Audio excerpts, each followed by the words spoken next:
Okay so नमस्कार दोस्तों, स्वागत है आपका खबरी भाई यूट्यूब चैनल में। और मैं हूं आपका होस्ट और दोस्त खबरी भाई ए अर्जुन, आपके सामने एक बार फिर से हाजिर बिग बॉस के 12वें दिन का रिव्यू लेके। मगर रिव्यू शुरू करने से पहले आप फटाफट से इस चैनल को लाइक शेयर और सब्सक्राइब कर दीजिए। साथ ही साथ में नोटिफिकेशन की घंटी भी बजा लीजिए, क्योंकि मैं आपके लिए ऐसे ही डेली बेसिस पे बिग बॉस के लेटेस्ट अपडेट्स और रिव्यूज लाता रहूँगा।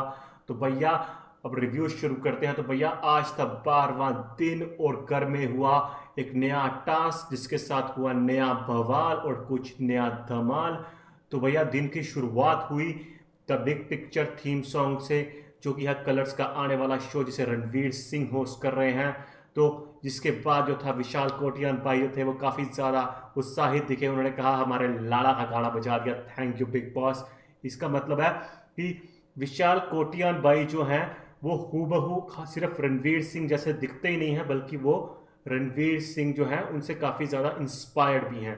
ये भी देखने को मिला। उसके बाद विशाल कोटियान भाई थे वो अमिताभ बच्चन यानी कि बच्चन साहब को हैप्पी बर्थडे विश करते हुए नजर आए, और ये भी कहते हुए नजर आए कि उनके इंस्पिरेशन है बच्चन साहब। तो बच्चन साहब भाई साहब किसके इंस्पिरेशन नहीं है। कल बच्चन साहब का जन्मदिन था, हम भी उन्हें जन्मदिन की बिलेटेड मुबारकबाद देते हैं। उसके बाद जो था हमें दिखा नाश्ते पे बवाल। नाश्ते पे बवाल दिखा तो तेजस्वी प्रकाश और जय भानुशाली थे वो गार्डन एरिया में बैठे हुए थे, और वहां पे आ गई डोनाल्ड बिस्ट और वो गार्डन एरिया में बैठ गई। और डोनाल्ड बिस्ट की जो थी ब्रेकफास्ट की ड्यूटी। तो तेजस्वी प्रकाश ने कहा कि अब ये यहाँ पे आके बैठ गई है, ब्रेकफास्ट का टाइम हो रहा है, तो ब्रेकफास्ट कौन बनाएगा। तो उसी पे बवाल हो गया। उसके बाद करण कुंद्रा, विधि पांड्या ने भी बात की डोनाल्ड बिस्ट से। तो विधि पांड्या ने कहा कि मैं जो है नॉनवेज नहीं बना सकती, क्योंकि मैं प्योर वेजिटेरियन हूँ। तो नाश्ते में जो है ब्रेकफास्ट में इस समय नॉनवेज बन रहा है, तो तुम अंदर जाके बना लो। तो उस पर भी डोनाल्ड बिस्ट जो थी आर्ग्यूमेंट करना शुरू कर गई। उसके बाद करण कुंद्रा ने उन्हें समझाया, तो डोनाल्ड बिस्ट कहती हैं कि मैं आपको टाइम पे बना के देती हूँ, मैंने उस दिन को आपको लंच भी टाइम पे दिया था, डिनर भी टाइम पे दिया था। तो करण कुंद्रा भाई साहब कहते हैं कौन सा लंच दिया था तुमने टाइम पे। लंच जो था तुमने शाम के वक्त लगभग 7:30 बजे के करीब दिया था। तो भाई साहब डोनाल्ड बिश वहां पे कहती हैं हाँ टाइम भी तो दिया था। मतलब कि अगर डोनाल्ड बिश ये बात मजाक में कह रही है ना, तो फिर तो ठीक है, मगर जैसे उन्होंने कहा इसका वहां से लग रहा था कि वो मैडम खुद भी सीरियस थी कि 7:30 बजे लंच दिया जा रहा है और वो टाइम पे उनके हिसाब से। तो मतलब कि जो उस दिन को भी बात कही थी ना ईशान सहगल ने कि जो डोनाल्ड बिश जो है काफी ज्यादा सेंसलेस बातें करती है, वो दिख रहा है क्लियर कट। क्लियर कट ये लड़की बहुत ही ज्यादा बेतुकी बातें करती है, बेतुके बातें, बेतुके झगड़े। तो उसके बाद हमें दिखा कि तेजस्वी प्रकाश जो थी वो बना रही थी ब्रेकफास्ट अकेली किचन में। और जो करण कुंद्रा जो थे वो वहां पे भी उन्हें बोलते हुए नजर आए कि अगर आपको किचन की ड्यूटी करनी है तो बता दो, नहीं तो तेजस्वी और विधि बना लेंगी, क्योंकि हमें बार बार ये बोलना अच्छा नहीं लगता।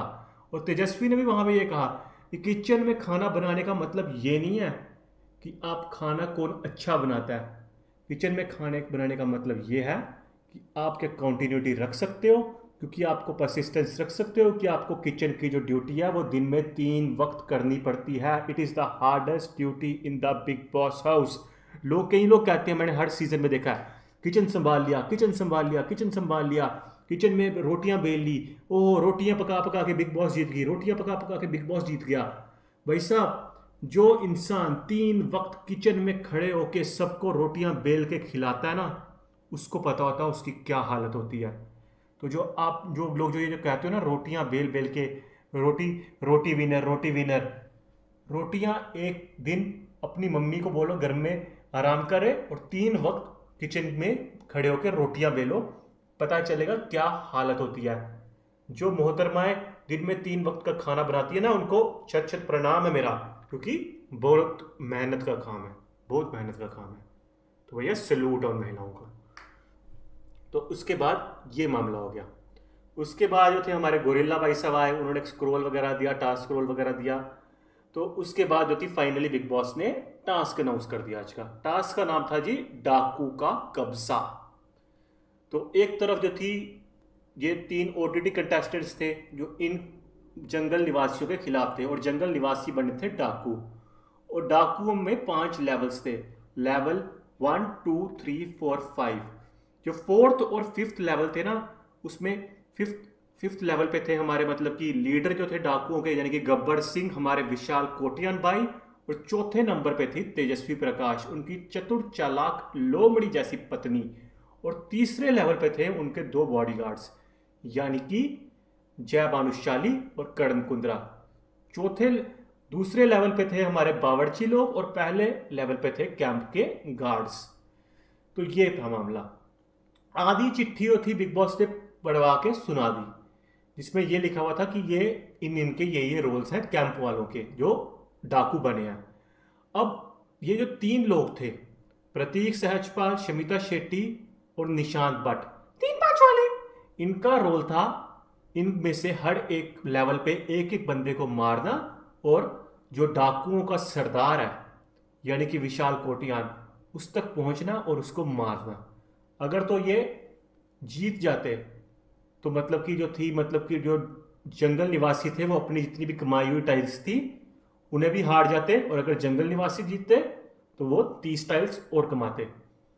तो भाई साहब इसके बाद जो था बिग बॉस भी बड़े शातिर, बिग बॉस ने जो था उन्होंने फेयर ऑफ अननोन क्रिएट कर दिया। और फेयर ऑफ अननोन जो होता है ना वो सबसे खतरनाक होता है। जिस चीज का आपको पता नहीं ना कि क्या मुसीबत आ खड़ी हुई है सर पे, तो आदमी के हाथ पांव फूल जाते हैं, चाहे कि मुसीबत के रूप में एक चींटी क्यों ना हो। तो बिग बॉस ने जो था कमरे में बुलाया, बेडरूम में इनको, शमिता, निशांत और प्रतीक को, और बाकी की जो चिट्ठी थी वो पढ़वा दी। उसमें ये था कि किसी के पीछे स्टिकर चिपकाना था, किसी का रेजर जो था स्टोर रूम में रखना था, किसी के जूते पेंट करने थे। तो ऐसे ऐसे करके इनको करके मारना था। अब टास्क शुरू हो गया। टास्क शुरू होते ही हमें जो थे करण द मास्टरमाइंड कुंद्रा का उम्दा खेल देखने को मिला। करण द मास्टरमाइंड कुंद्रा ने शुरू में ही जो टास्क का एक प्रॉप था कैमरा, जिसे फोटो खींच के भी ये तीनों मार सकते थे डाकुओं को, उसको चुरा लिया करण द मास्टरमाइंड कुंद्रा ने। मतलब कि टास्क शुरू हुआ चंद मिनटों में, ऐसे ऐसे बंदे ने उड़ा लिया, उड़ा लिया। मतलब कि कैमरा शू, तो कैमरा गायब हो गया भाई साहब चंद मिनटों में। उसके बाद जो थे ये लोग, जो इनकी नजर पड़ी तो ये लोग कैमरा कहां है, कैमरा कहां है, कैमरा कहां है, तो ऐसा। उसके बाद जो था प्रतीक सहजपाल और आकाशा सिंह। अब भाई साहब आज हमें यह भी देखने को मिला कि ये तो सुना था कि प्यार अंधा होता है, प्यार दीवाना होता है, और अंधा भी होता है, ये भी सुना है, पर भाई साहब बेवकूफ भी होता है, यह आज पता चला। मतलब कि अफसाना खान जो थी, प्रतीक सहजपाल अफसाना खान के साथ गया, सिम्बा नागपाल का ट्रिगर उठाया, उसके लड़की के सामने स्टोर रूम में जाके रखा। वो लड़की देख रही है, वो रख रहा है, वो लड़की ही चलो बाहर, चलो बाहर, उसके सामने रखा। उस लड़की ने ये नहीं किया कि मैं उठा के उस ट्रिमर को बाहर निकालूं या उसको पूछूं कि ये क्यों रख रहा है यहां पे। सिम्बा नागपाल निपट गए, सिम्बा नागपाल निपट गए, और जो पहला लेवल था वो खत्म हो गया। मतलब कि जिसमें थे ये जो गार्ड्स लोग थे, उसमें थे अपना उमर रियाज था, ईशान था, विधि थी, सिम्बा था, ये 4 थे। तो ये लेवल तो हो गया। तो ये सरासर जो थी यहाँ पे अक्सा सिंह की बेवकूफी थी। अक्सा सिंह जो है ऑलरेडी नॉमिनेटेड है। अगर ऐसी ही लड़कियां बेवकूफियां करेगी तो लड़की जो है उनकी भी विदाई का वक्त निकट आ रहा है दिन ब दिन। अब क्योंकि मैंने आपको पहले भी बताया था सबसे कम वोट्स जो हैं इस समय अक्सा सिंह और अफसाना खान को पड़ रहे हैं, ये दोनों हैं खतरे में इस समय। तो इनकी विदाई का समय जो है निकट आ रहा है, ये क्लियर कट स्पष्ट रूप से दिखाई दे रहा है। प्रत्यक्ष को प्रमाण की आवश्यकता नहीं होती, और अक्सा सिंह जो है वो प्रत्यक्ष इस चीज को प्रमाणित कर रही हैं अपनी बेवकूफियों से। अच्छा, उसके बाद हमें जो था एक झगड़ा दिखा जय भानुशाली और प्रतीक सहजपाल के बीच। तो वहां पे जय भानुशाली ने जो थी प्रतीक सहजपाल को एक गाली दे दी। अब मां की गाली दी, पता नहीं कौन सी गाली दी, ये सुनाई नहीं दिया। जय भानुशाली ने बाद में कहा भी कि मैंने वो मां वाली गाली नहीं दी है, पर प्रतीक सहजपाल ने उसका मुद्दा बनाया, मुद्दा क्रिएट किया, और उन्होंने कहा मां की गाली दी। और प्रतीक सहजपाल खुद को सेल्फ हार्म करना शुरू हो गए, अपने आप को थप्पड़ मारना शुरू हो गए, रोना शुरू हो गए, बिलखना शुरू हो गए। तो वहां पे एक बात कही, सुनो, जय भानुशाली ने जो किया प्रतीक सहजपाल को माँ की गाली दी या कोई भी गाली दी, सड़ासड़ गलत है, 100% गलत है। एक तो मैंने माँ की गाली देना तो मैं कहता हूँ सड़ासड़ गुनाह है, पर ये जो लोग माँ की कस्में भी खाते रहते हैं ना इस शो में, मैंने देखा है, ये भी सड़ासड़ गुनाह है। माँ बाप की कसम खाना जो है वो भी बहुत बड़ा पाप होता है। माँ बाप इतने हल्के नहीं होते कि आप आए दिन उनकी कस्में खाते फिरो। अभी 2 दिन पहले देखा था हमारे ईशान सहगल भैया, भीगे होंठ तेरे प्यासा दिल मेरा वाले, वो भी मीशा अय्यर के सामने माँ की कस्में खा रहे हैं कि आई लव यू, माँ की कसम खाता हूँ तुमसे शादी करूँगा। आज लाइव फीड में देख लिया कि वो भी कहे तू मेरी ना रही मैं तेरा ना रहा, अब तू भी दूर जा मैं भी दूर चला। तो ये हो रहा है भैया। तो माँ बाप जो है वो इतनी छोटी चीज़ नहीं है, उनकी ऐसे कस्में नहीं खानी चाहिए। बट गाली अगर दी है जय भानुशाली ने तो सरासर गलत किया। उसके बाद हमने एक कन्वर्सेशन देखी विधि पांडे और जय भानुशाली के बीच। उन्होंने एक बड़ा इंटरेस्टिंग पॉइंट रेज किया। उन्होंने कहा प्रतीक सहजपाल ऐसे रिएक्ट कर रहा है, अभी लड़ने को आ रहा है, रो रहा है, बिलक रहा है, अपने आप को थप्पड़ मार रहा है, क्यों? क्योंकि माँ की गाली दिया। जब सलमान खान ने उस दिन को वीकेंड का वार पे ऐसे ही गाली दी थी प्रतीक सहजपाल को, तब प्रतीक सहजपाल ने रिएक्ट क्यों नहीं किया? तब प्रतीक सहजपाल ने ऐसे रिएक्ट क्यों नहीं किया? तब प्रतीक सहजपाल ने ये हरकतें क्यों नहीं की? तब प्रतीक सहजपाल ने चुपचाप करके वो गाली सुन क्यों ली? क्या तब जो थी उसका जो माँ के लिए जो प्यार था, ममता थी, मतलब कि वो सब क्या मतलब कि दब गई? क्यों? क्योंकि सामने सलमान खान खड़ा हुआ था, खड़ गई सलमान खान के सामने उस समय। मतलब कि मैं नहीं कह रहा कि प्रतीक सहजपाल को तकलीफ थी। माँ की गाली होती है वो बहुत बड़ी चीज़ होती है, किसी को भी तकलीफ होती है, दुख होता है, दर्द होता है, मगर उस दिन को भी ऐसा ही रिएक्शन होना चाहिए था। बात ये है, एक चीज के लिए 2 मापदंड नहीं हो सकते। आप आदमी देख के रिएक्ट नहीं कर सकते। अगर गाली सलमान खान ने दिया और गाली जय भानुशाली दे रहा है तो ये नहीं देखो कि सामने सलमान खान है तब भी ऐसे रिएक्ट करो, तब सही आप हीरो दिखोगे, ऐसे नहीं। अच्छा, इसके बाद था आज हमें कन्वर्सेशन भी दिखी वैसे उससे पहले करण कुंद्रा और अफसाना खान के बीच। और करण कुंद्रा जो थे अफसाना खान को बोलते हुए नजर आए कि तू जो ये ह्यूमिलिएट करती रहती है ना बाकी कंटेस्टेंट्स को, कि तू, तेरे को तो मैं ऑटोग्राफ भी नहीं देती तेरे जैसों को, तेरा करियर तो 25 साल पहले खत्म हो गया, ये करना बंद कर दे। और उसने अपने सिर पे हाथ रख के कसम खिलाई कि आज के बाद तू ये नहीं बोलेगी। और अफसाना खान जो थी वो कसम खा भी ली उसने, भैया भैया मैं आपकी कसम खाती हूँ, मैं नहीं बोलूंगी, मैं नहीं बोलूंगी भैया। अरे भैया मत खिलवा कसम, तुझे जिंदगी जो है, तेरा बर्थडे था कल, तेरा हैप्पी बर्थडे था, हैप्पी बर्थडे टू यू करण कुंद्रा जी, आपको लंबा जीना है, अपनी कसम मत खलवाओ अफसाना खान से। क्यों अपनी जो है जिंदगी को घटा रहे हो? आपको लंबा जीना है, हम चाहते हैं आप लंबा जिए, क्योंकि आप एक बहुत ही टैलेंटेड, एक बहुत ही बड़े आने वाले टाइम में सुपरस्टार हैं। और अभी हैं आप स्टार, अभी आप स्टार हैं, आने वाले टाइम में आप सुपरस्टार बनेंगे। तो ये बात। इसके बाद था मतलब कि हमें ये दिखा कि जय भानुशाली वगैरह प्रतीक सहजपाल की लड़ाई होगी, इनको हो गया ये सारा 3-5 जो भी था इनका। इसके बाद था इन लोगों में हुई एक गुत्थम गुत्था हो गई निशांत भट्ट, अपना करण कुंद्रा और जय भानुशाली के बीच। और ये लोग एक दूसरे के ऊपर गिड़ मर गए। उस दौरान जो था शमिता शेट्टी ने मुद्दा बनाना शुरू कर दिया, जी निशांत भट्ट को लग गई, निशांत भट्ट को लग गई, निशांत भट्ट को लग गई।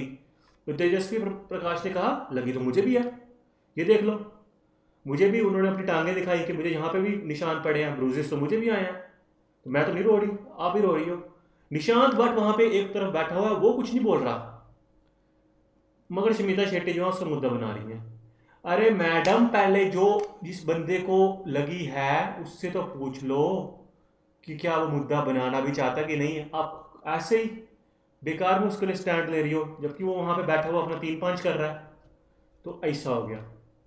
अच्छा, इसके बाद जो था हमें ये दिखा कि इन लोगों ने ट्राई करने की कोशिश की, मगर करण कुंद्रा की जबरदस्त वहां पे उम्दा खेल दिखा, हमें जबरदस्त कोऑर्डिनेशन दिखी जंगलवासियों में, कि इनका क्लियर कट इन्होंने फिगर आउट कर लिया कि इन तीनों को आपस में बात नहीं करने देनी, एक दूसरे के साथ नहीं रहने देना। इन्होंने इनके मुंह बंद करना शुरू कर दिए, इनके आगे चद्दरें डालना शुरू कर दी लिटरली। तो जबरदस्त उम्दा खेल दिखा।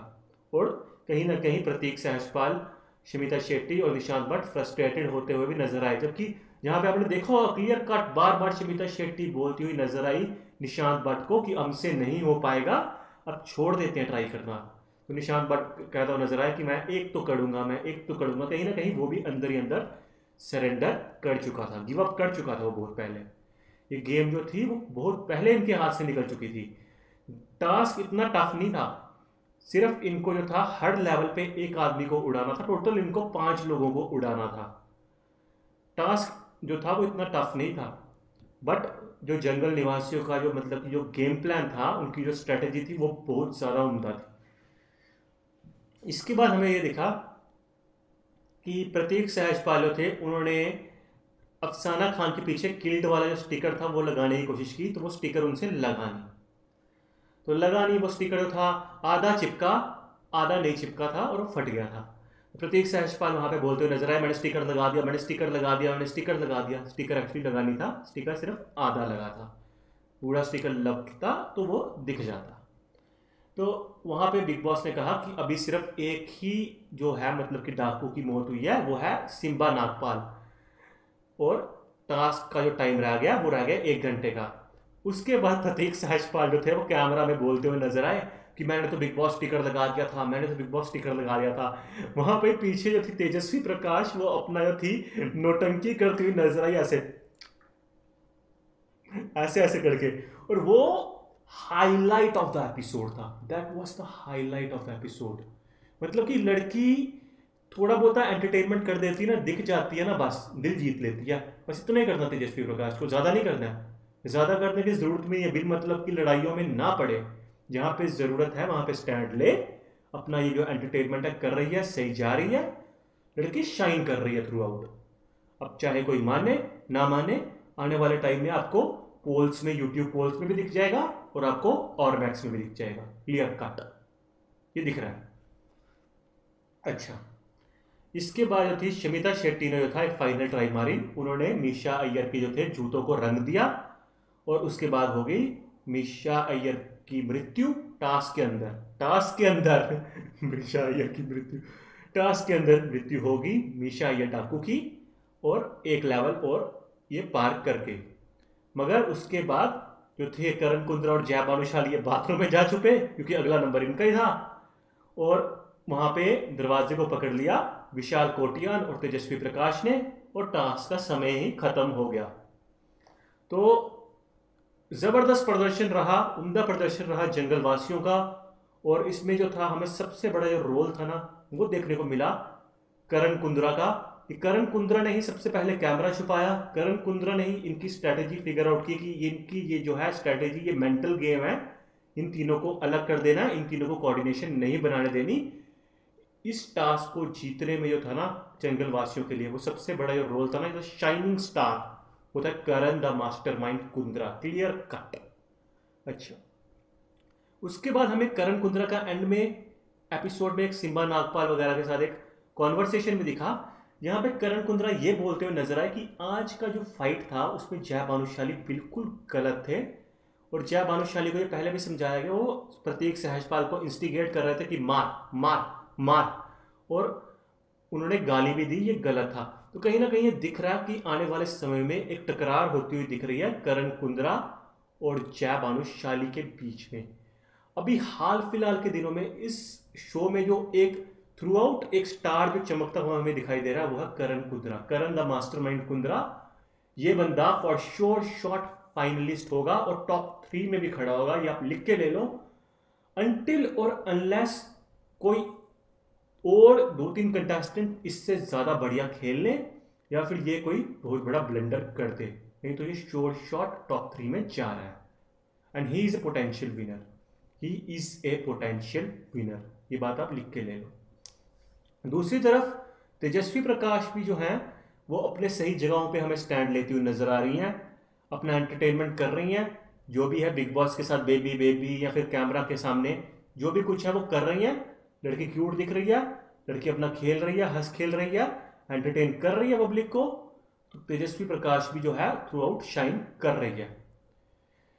वहीं पे जो है शमिता शेट्टी भी जो है कहीं ना कहीं, अब शमिता शेट्टी को अपने आप को आने वाले समय में निशांत भट्ट और प्रतीक सहजपाल से अलग करना होगा, क्योंकि अभी फिर से शमिता शेट्टी जो है वापस निशांत भट्ट और प्रतीक सहजपाल के साथ जा मिली हैं, और जब जब शमिता शेट्टी इनके साथ मिलती हैं तो शमिता शेट्टी इतना शाइन नहीं कर पाती।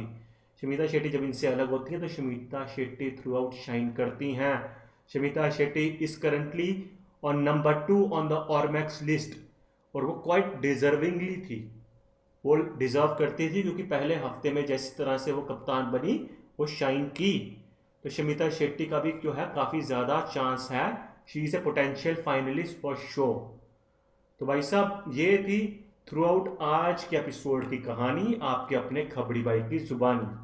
उम्मीद है कि आपको ये रिव्यू पसंद आया होगा। अगर ऐसा है तो इसे लाइक कीजिएगा, शेयर कीजिएगा और अपनी प्रतिक्रिया दीजिएगा कि आपको आज की जो डाकू का कब्जा टास्क था, आपको उसमें जो था सबसे बड़ा जो था मतलब कि आपको जो शाइनिंग स्टार था वो कौन लगा, या मुझे बताइएगा नीचे कमेंट सेक्शन में। तो अब मैं चलता हूं, अपना साथ बनाए रखिएगा और दुआओं में याद रखिएगा। चलता हूं गाइस।